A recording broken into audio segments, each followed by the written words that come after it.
pembuluh darah plus salah satu dari hulkum dan mari. Kalau maliki cukup wajadain 2, mari tidak menjadi suatu keharusan. Nah, kalau Syafi'iyah kadang-kadang ada yang ini masih jadi perdebatan, ada yang bilang katanya cukup hulkum dan mari, pembuluh darah hanya keutamaan, tapi tadi saya diskusi dengan Ustadz Nasri, justru malah pembuluh darah yang utama dan harus memotong hulkum dan mari. Karena maliki tidak harus memotong hulkum dan mari.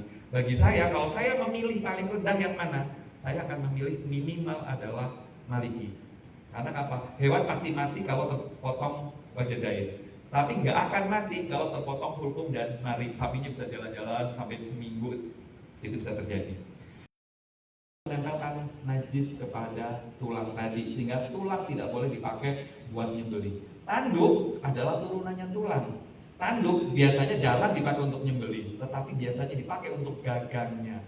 Jadi kalau saya sebagai auditor, saya akan tetap hati-hati ketika saya ngaudit RPH yang menggunakan pisau gagangnya dari tanduk, akan tetap jadi temuan. Kenapa? Karena nggak mungkin nyembelih darahnya tidak nyiprat ke gagang, pasti gagangnya akan kena darah. Jadi bagi saya untuk kehati-hatian, walaupun ada ulama yang penting bilahnya yang tidak terbuat dari tulang, oke silahkan. Tapi kalau saya baik bilah maupun gagangnya saya tidak terbuat dari tulang, tanduk dan gigi. Kemudian dada. Kenapa saya tidak mau? Karena apa? Karena hewan harus mati karena sembelihannya, bukan karena sebab lain.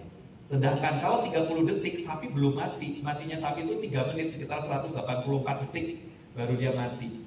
Ketika dia lakukan 30 detik sebelum setelah pemotongan kemudian ditusuk dadanya, maka itu sudah yang mematikan itu bukan sembelihannya tetapi tusuk dadanya. Jadi saya tidak memakan daging sapi kalau saya pergi ke Malaysia karena saya tidak tahu mereka menjadi kotoran.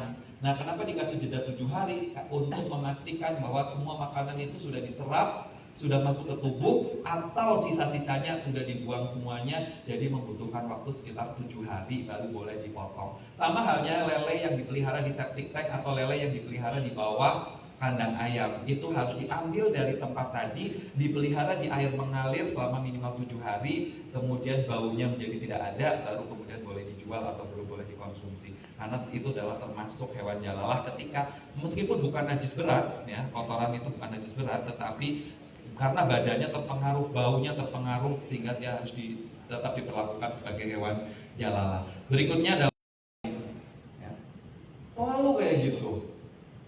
Atau mungkin ini saya katanya nenek ini lebih parah lagi, pisaunya pakai pisau bawang diikat pakai karet, nah dia ditumpuk di bawah di drum. Nah itu yang nyembelih pertama mungkin matinya bukan karena sembelihan tetapi karena ditumpuk sama yang lain.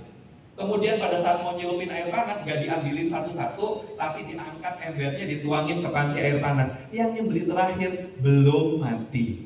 Dan ini bahaya. Kenapa Pak? Kita berburu Bismillahirrahmanirrahim melepaskan anak panahnya kena di kaki, rusanya lari, siang hari ketemu di darat mati, ada bekas darah keluar, halal untuk dimakan tanpa harus disembelih. Tetapi ketika ketemu di dalam air, haram hukumnya untuk disembelih.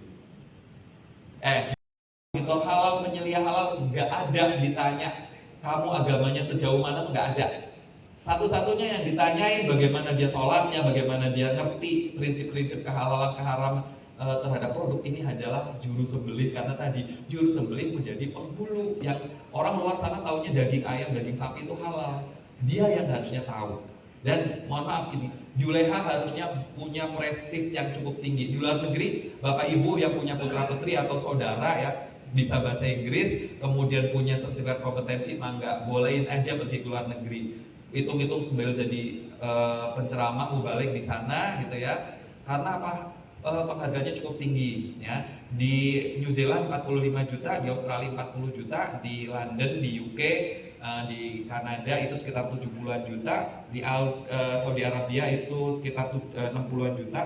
Dan sertifikasi kita diakui di sana. Jadi silahkan kalau mau, itu tadi Bang Riau kalau misalnya mau masuk ke pesantren, misalnya pesantren ini santri-santrinya lulus dari pesantren punya sertifikat kompetensi juru sembelih, kemudian disebar minimal ke negara-negara yang mengekspor dagingnya ke kita, jauh lebih bagus gitu loh. Jadi tapi kita belum bisa menolak 100%. Kenapa? Karena kita masih impor daging yang dari luar negeri yang notabene di sana juga di stunning. Jadi ketika di luar juga kita menerima daging yang disaring, maka kita juga ya mau nggak mau kita juga mending di sini yang nyetaning jelas, orangnya jelas siapa. Kalau yang di sana kan kita nggak tahu gitu. Walaupun sudah diaudit, kita nggak ngerti lah apakah mereka amanah atau tidak. Kemudian stunning yang dipukul kepalanya juga hanya yang tidak menembus ke dalam otak yang boleh. Kalau yang menembus ke sampai ke otak itu tidak boleh. Jadi kalau bapak-bapak ada kesempatan pergi ke Eropa, hati-hati makan daging sapi di sana, karena di sana kalau yang di stunning semuanya menggunakan yang sistemnya tembus ke dalam otak, dan itu artinya haram buat kita. Tetapi biasanya mereka punya yang non stunning, mereka punya biasanya. Unggas itu gampang sekali kental, gampang sekali kering. Sehingga ada orang-orang yang bilang, oh udah kecipratan darah ayam nanti kutilan. Kalau kutilan saya udah penuh dengan kutil harusnya. Ya, tapi buktinya enggak, saya masih lumayan lah, enggak terlalu banyak kutil di saya gitu. Jadi yang benar adalah darah ayam itu gampang kering. Jadi kalau udah nempel, kalau nggak digosok itu nggak mau lepas. Jadi oh itu kutilan, sebetulnya bukan, itu darah nempel di kulit, bukan karena itu. Oke, jadi bebek itu gampang sekali mantap pembuluh darahnya. Jadi pastikan bebek itu kalau mau disembelih itu cukup minum. Makan mungkin tidak terlalu penting. Kenapa? Supaya darahnya encer. Ketika encer maka dia bisa mengalir dengan bagus. Terus saya nggak tahu di Riau ada rumah makan Lotus sama Sabana atau tidak, karena mereka memang punya rumah makan sendiri. Mereka tidak mempermasalahkan ada bintik-bintik merah di sayapnya. Fungsi vital tubuh yang bersifat permanen dan secara ditandai dengan tidak adanya refleks kornea, pernafasan, dan denyut jantung. Kalau masih ada salah satu dari 3 ciri ini, maka hewan dianggap masih hidup. Mereka tidak mengizinkan stunning. Kalau untuk ayam mereka tidak mengizinkan stunning. Kalau Indonesia mengizinkan stunning. Tapi mereka menerima penyembelihan dengan mesin, nggak pakai juleha.